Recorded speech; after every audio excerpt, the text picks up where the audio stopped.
C'est parfait. Oui, en fait, militant de terrain, j'ai tenu la permanence à l'union locale CGT du 1er et 2e arrondissement, qui est à 2 pas d'ici, pendant 23 ans.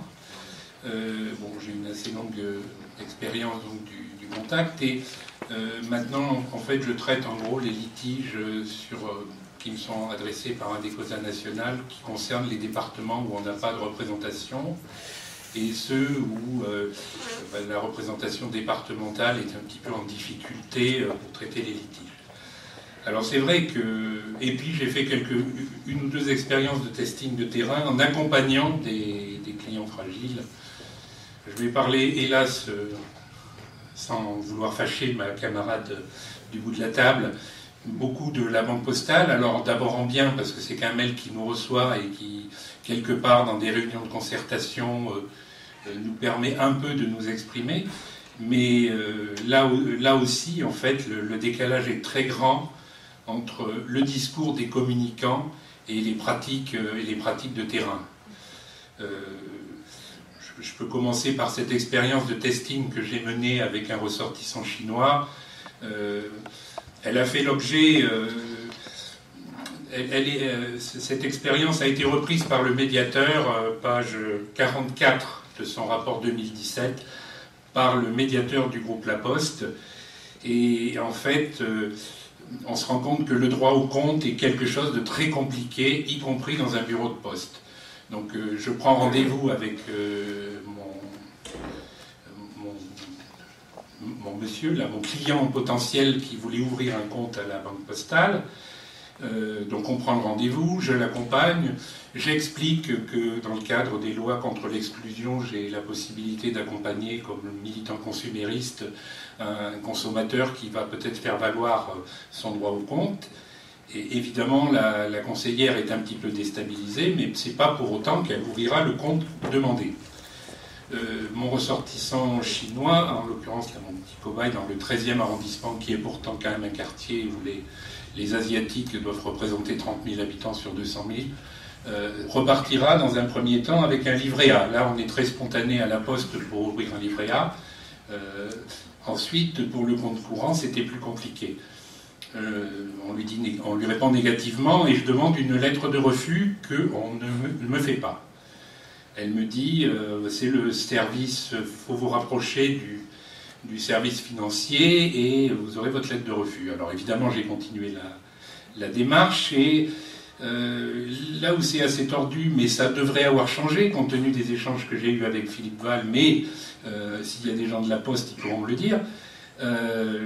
Le service financier répond « Ah ben je ne peux pas établir une lettre de refus parce que je n'ai pas de demande d'ouverture. » Les demandes d'ouverture étaient restées dans le 13e, rue de Tolbiac, et où elles n'avaient même pas été faites puisque le refus y était verbal.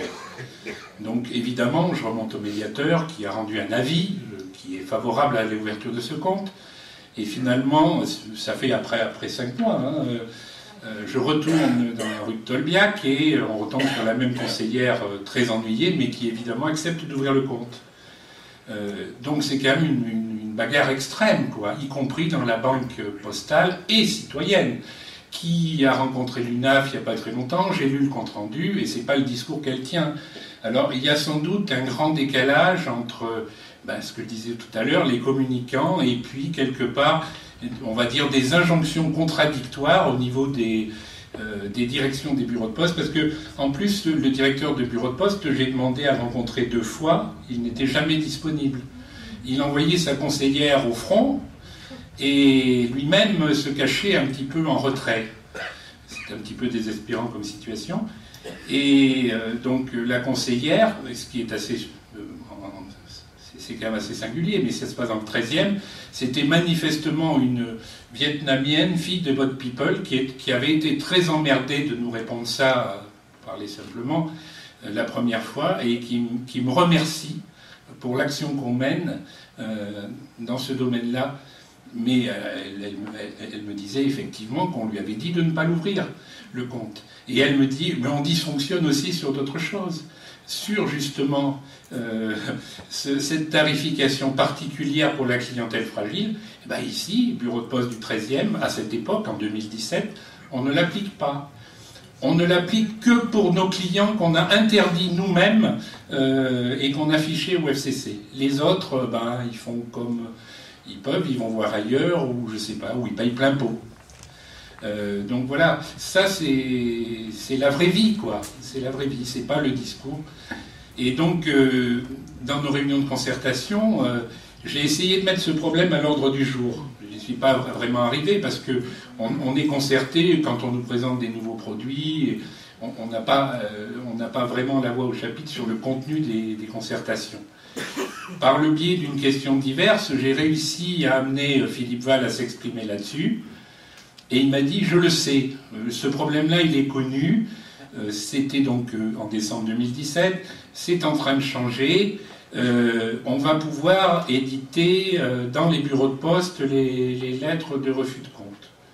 Après, quelques mois plus tard, je suis retourné, c'était pas vrai. Enfin, ça semblait toujours pas possible. Je reviens vers lui, je sais plus, là, ça devait être début de cette année. Il dit oui, on a un deuxième problème, c'est qu'un bureau de poste, c'est quand même pas aussi feutré qu'une agence bancaire, on a peur d'incivilité, les employés ne veulent pas remettre les lettres de refus de compte. Mais je dis, mais ça n'a pas de sens cette affaire, parce que il pourrait aussi être victime d'incivilité, parce qu'il refuse d'appliquer la loi auprès de quelqu'un qui demanderait la lettre de refus de compte. Alors c'était vraiment une solution, enfin c'était vraiment des réponses, on va dire, opportunistes, mais je ne sais pas à quoi ça correspond dans la réalité, peut-être que la FAP tout à l'heure pourra nous dire comment est la pratique, mais en plus de ça, on a obtenu un document, j'espère que je ne l'ai pas perdu depuis ce matin, mais sur le niveau d'exigence. Alors c'est un document pas public, théoriquement, document interne, ne pas remettre au client. Et alors là, on voit des exigences extraordinaires. Pour toute ouverture, 800 € de revenus domiciliés. Je parle de la banque postale et citoyenne. Vous savez tous que le RSA est à 550. Que les allocs, il y en a qui ont 150 €. Et que malheureusement, maintenant, il n'y a plus de guichet où on va chercher des espèces à la Sécu ou aux allocs. Des choses sur le justificatif de domicile. Pour les clients hébergés, présence de l'hébergeur au rendez-vous.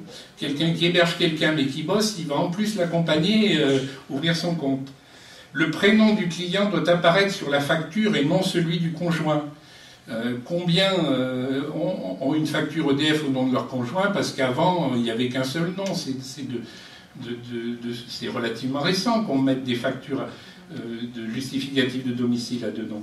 Alors vous voyez, le discours de Philippe Val et la pratique dans un bureau de poste. Bon, je l'avais sur une clé USB, c'est dommage, je n'ai pas amené la clé USB, mais on pourra le faire circuler, et c'est assez désespérant. Mais c'est pas seulement à la banque postale.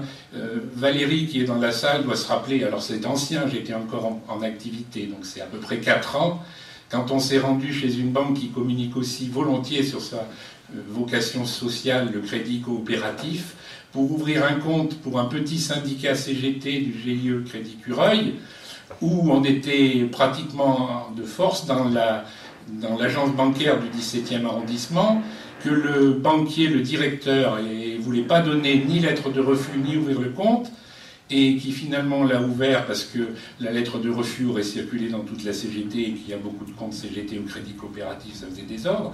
Il a fini par l'ouvrir en les taxant tellement que la moitié de les cotises de ce petit syndicat passait en tarification bancaire. Alors je ne sais pas où elle en est, mais c'est juste pour dire que c'est très compliqué, quoi. Voilà. Et en même temps que c'est compliqué, mais les gens n'ont pas le choix. Comme on disait tout à l'heure, il y a ces obligations de disposer d'un compte. Avant, c'était pour les salaires, donc 1 500 € minimum, mais maintenant, faute de guichet, ça peut être pour 30 € de sécu qu'on doit disposer du compte. Il y a les mains de la poste, avant on avait aussi le facteur qui apportait les allocs, et maintenant c'est fini tout ça. La poste ne fait plus de mandat, même elle a sous-traité le service à Western Union. Donc voilà, il y a toutes ces choses, alors c'est la vraie vie, mais il y a quand même, la vraie vie, elle repose quand même sur des directives, ces fameux systèmes, les moyens de paiement modernes. Les moyens de paiement modernes, et puis vous pourrez dire ceux qui sont ringards. Alors les modernes, c'est quoi ? C'est les virements, les prélèvements et les cartes bancaires. ils ont trois caractéristiques essentielles, enfin ils ont la même caractéristique essentielle, ils sont payants. Les espèces, bon, évidemment, ça coûte à fabriquer, à stocker, à sécuriser, tout ce qu'on veut, mais le client final ne paye pas pour utiliser ce service. Et ça, c'est en voie de... On essaie de le faire disparaître, ce paiement en espèces. Alors, on ne parle pas du chèque. Hein. Et puis, il y a des organismes publics qui sont vraiment... Là, c'est un truc des finances publiques. Mais, je ne sais pas, ils sont en contradiction avec la valeur libératoire, enfin, tout ce qui concerne la valeur libératoire de la monnaie. Puisque en France, donc, l'euro a théoriquement une valeur libératoire, assortie d'une amende de 150 €. Je crois que c'est un article, je l'avais noté quelque part, je ne sais plus où, mais eux, ils en sont apparemment. On ne pourra plus payer en espèces aux impôts qu'entre 60 et 300 € à partir de 2019. On ne va pas nous dire que c'est du blanchiment ou un risque de blanchiment que de payer ces impôts en espèces.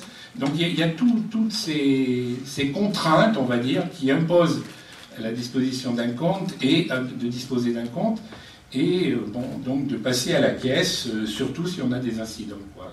Oui, la valeur libératoire de la monnaie, c'est l'article R642.3 du Code pénal.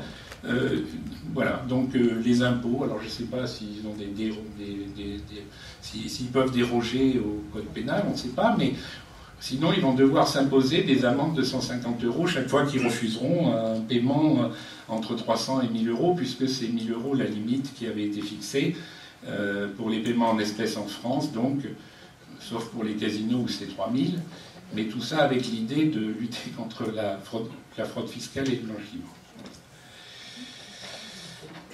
Voilà, donc je voulais dire un mot si j'en ai encore le temps, hein, mais oui, sur les... Oui, bon, je lis sur ces difficultés à obtenir après aussi le compte pour la clientèle fragile. J'avais le même exemple pour mon ressortissant chinois qui m'a dit qu'il s'en contentait et qui est reparti avec un compte tarifé normal alors qu'il a 700 € de revenus. Oui, donc il y a tout ça. Et on voit bien que les banques tordent le cou aux règles. J'avais effectivement ce que vous avez évoqué, là, que j'ai lu aussi dans le 60, sur la façon de gratter, en fait, et c'est des banques mutualistes qui faisaient ça, sur le plafond de la commission d'intervention à 8 €. Et elles tentent de s'affranchir aussi d'autres règles. Alors c'est un autre sujet, mais moi j'ai énormément de remontées, de soucis avec les contestations de transactions de cartes bancaires, notamment si elles sont en 3D Secure, qui relèveraient d'un article du Code monétaire L133-18, qui voudrait que quand on conteste une transaction, elle soit créditée. Et sur ces transactions dites sécurisées, il y a un vrai problème. Encore une fois, tout particulièrement à la Banque Postale, où on ne recrédite pas ces transactions et qu'on invite les gens à se rapprocher des tribunaux, voire à aller jusqu'à la Cour de cassation. Et là, je dis peut-être que le régulateur, avant que le ministre lui dise de jeter un œil, que la CPR pourrait se pencher là-dessus aussi, parce qu'il semblerait que le régulateur européen voit des choses que le régulateur national ne voit pas. Voilà, c'est tout ce que je peux vous dire, mais...